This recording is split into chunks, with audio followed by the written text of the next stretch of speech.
I've been asked to, it's not a hat, but I'm wearing my Border Rule Mission shirt today, just to give an update. And so I've got some stuff written down, and I'll go through that. And then, like you said, you can ask questions, comments. I do have kind of an official statement here from the boss, from Brother Justin. And so I'm going to start out by reading that. And then what I'll do is kind of give some faces and little backstories to some of the things that he says in this statement. So Justin says, at the Border Rule Mission, we consider our call to mission to be something we should be responding to in all places, near and far, and at all times. While the COVID-19 situation has made it difficult for Border Rule Mission to carry out some of its work in the usual way, our work does continue. We have communicated directly with all of our global partners and have heard back from many about the unique challenges they are facing. Some areas like Peru and Honduras are experiencing business closures and heavy travel restrictions, even in rural areas, restricting the supply of essentials like food and medicines. Other areas have not yet experienced the virus in the same way. Border Rule Mission has responded to several areas with disaster grants to help mitigate the impact of this crisis in the short term, even as we plan for the need for a longer-term response. We will continue to be in regular contact with all global partners and offer financial and material support as we are able from a distance until we're able to once again travel and visit with our friends and partners in person. I would be remiss, Justin says, as I share about the needs being communicated to the Border Rule Mission, if I also did not share the strong outpouring of support from global partners who are offering prayers and encouragement to the Moravian Church in North America as they hear the news about the growing health concerns we are experiencing in our context. I have been particularly encouraged by personal messages from leaders in Peru and a request from Bishop Ezekiel Yona of the Moravian Church in Western Tanzania to provide an update on our congregations, ministries, and health situation in the US and Canada so that we could be lifted up in a daily prayer meeting of church leaders in their province. So as we remain focused on our purpose to fulfill the Great Commandment and the Great Commission, a silver lining to this situation has been the reminder of the wonderful neighbors and partners we have, and that when we are called to share the gospel, that means more than giving it away. It means to experience it together. And our administrative assistant in the Northern Province office, well, in her home in the Northern Province, Deb Swanson, also reminded me that our Border Rule Mission watchword for 2020 is John 16:24, ask and you shall receive so that your joy may be complete.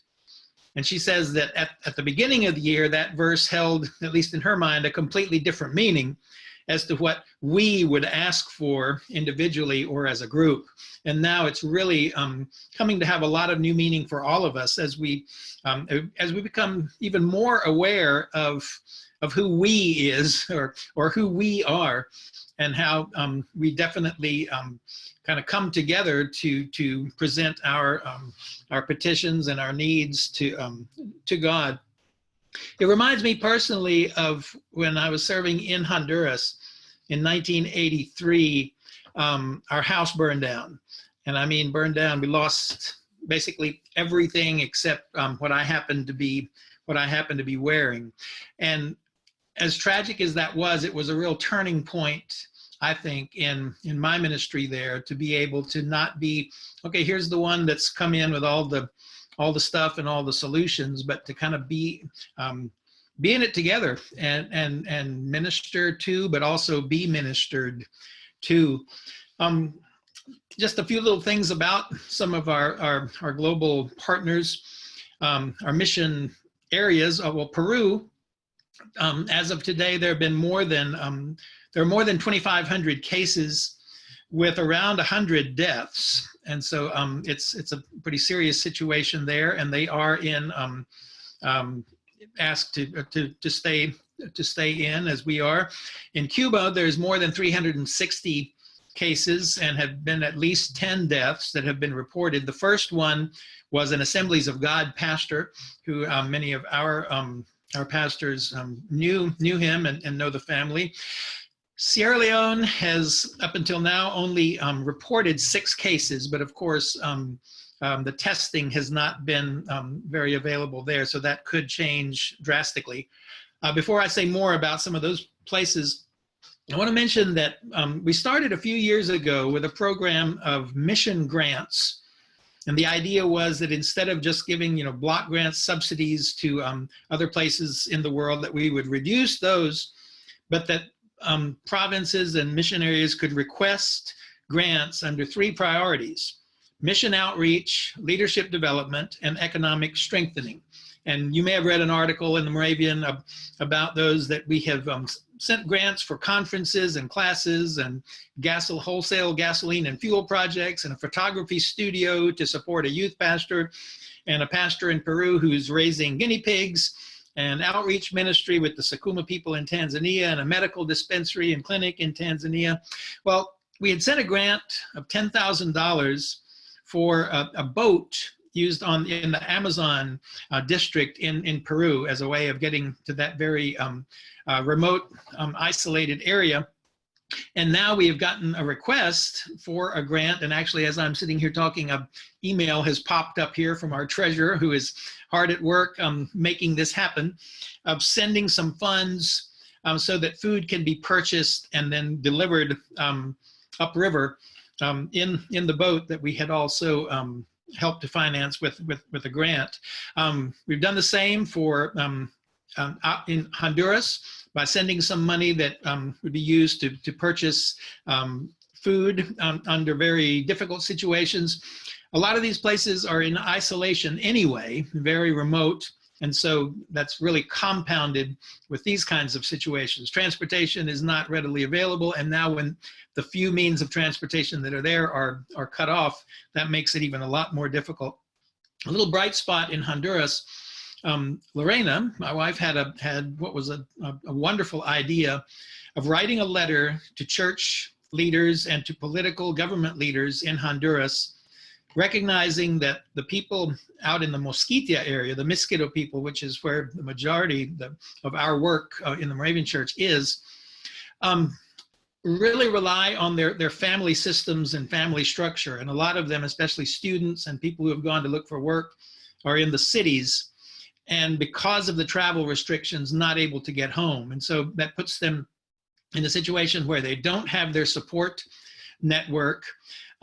So she wrote a letter asking leaders to kind of petition the government to give a special dispensation for people to be able to travel just in a limited means, to travel to get back to their homes and their villages, and then of course to be in quarantine there until it would be sure that they were not bringing the virus in. The wonderful thing that happened was that a friend of mine on Facebook used to be the secretary of the National Congress in Honduras, and we sent her the letter, and she said, well, guess what? The Congress is actually in an extraordinary session right now because of this situation. And so I'm going to send a copy of the letter on WhatsApp to my friend who is in Congress, and also to the chief of staff of the president of Honduras. And so the letter was copied and pasted and actually became a motion that was presented to Congress there. And we actually have, today we know that our niece, who some of you know was the one suffering with Guillain-Barré syndrome, was able to travel. She's actually traveling right now because of a special permission to be able to get back to her family. So there's, as with everything, there are some signs of hope and redemption in all this. In Sierra Leone, everything has had to be shut down. The school, kind of, again, the little silver lining in there is that the school had grown from 200 and some students to the last official count that I got was 513 students, which is great. But if you don't have the space for the classrooms, and so construction had started, well, the shutting down actually does buy some time to be able to continue with that construction. And we had given a grant we had gotten a grant to give them for the school lunch program. And we have been able to change that so that now that grant is for the school construction program, so that that can, because people would be able to work in limited ways in construction before everybody could come back together at the school. So this will buy some time to be able to maybe get some of that work done and then have space for more students. In Nicaragua, some of you are aware that there's a situation of division and conflict, and there was a parallel synod that was held.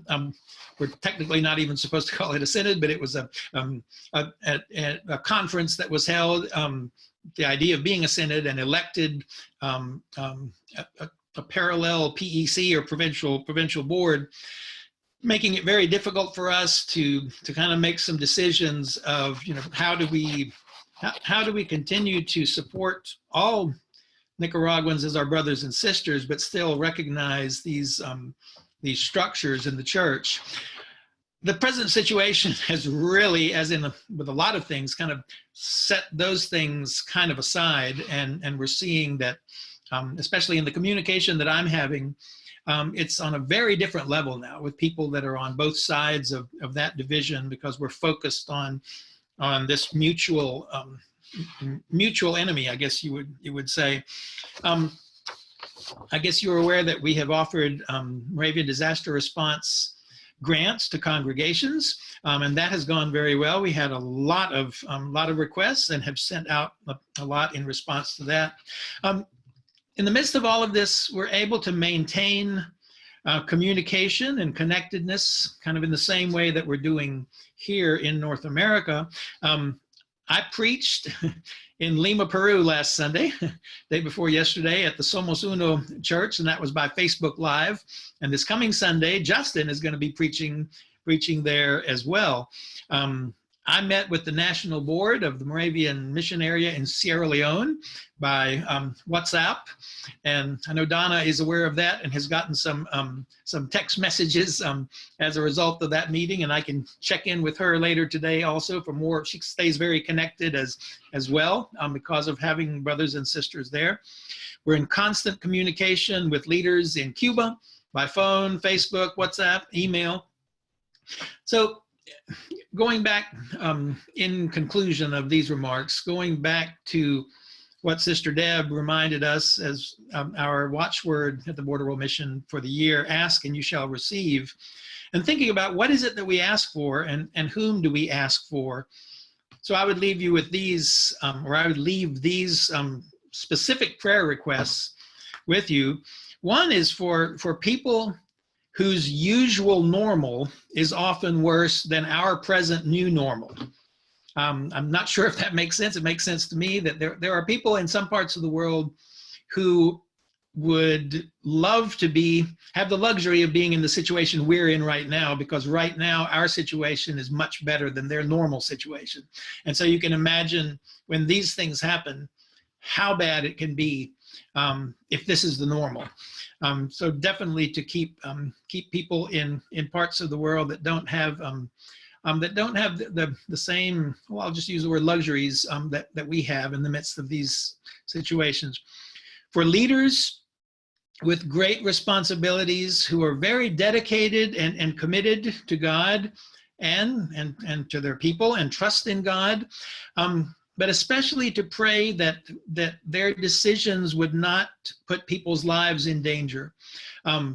We're seeing that here in the US and in many parts of the world, where trying to find that balance in trusting God, but also acting wisely and prudently. And that trusting God doesn't necessarily mean saying, if we have a great big celebration at church this Sunday, God will protect us.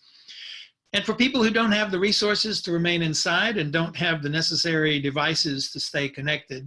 And then finally, we recognize that we are the Moravian mission, but more importantly, we're world mission. So we pray for people beyond our partners in the Moravian Church. Well, I didn't mention the United Kingdom, who are our Moravian partners, and they are facing very grave situations as well. But for countries like Italy and Spain and France and China and Iran and other places that are facing a lot of tragedy, a lot of despair, and so we keep all of them in our prayers as well.